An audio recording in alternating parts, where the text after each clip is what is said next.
₹4.37 કરોડના વિદેશી દારૂનો નાશ કરવામાં આવ્યો છે। ભાવનગર લઠ્ઠાકાંડ વચ્ચે અંકલેશ્વરમાં મોટી કાર્યવાહી કરવામાં આવી છે। યોગી એસ્ટેટ વિસ્તારમાં દારૂના જથ્થા પર રોલર ફેરવવામાં આવ્યું। 5 પોલીસ મથકમાં ઝડપાયેલો દારૂ નાશ કરી દેવાયો છે। 140 ગુનાઓમાં ઝડપાયેલો દારૂ જેનો જથ્થો હતો ત્યારે કુલ 1.23 લાખથી વધુની બોટલોનો નાશ કરી દેવાયો છે।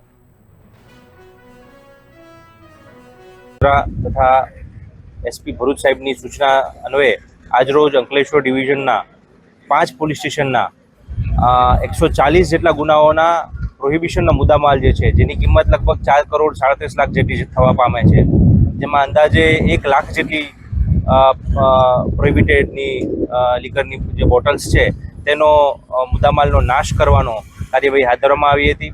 5 પોલીસ સ્ટેશન દ્વારા નામદાર કોર્ટ પાસેથી એમના હુકમો મેળવી ત્યારબાદ એસડીએમ સાહેબની તથા નશાબંધી અધિકારી સાહેબની હાજરીમાં આ તમામ મુદ્દામાલ નાશ કરવાની કાર્યવાહી કરવામાં આવી હતી।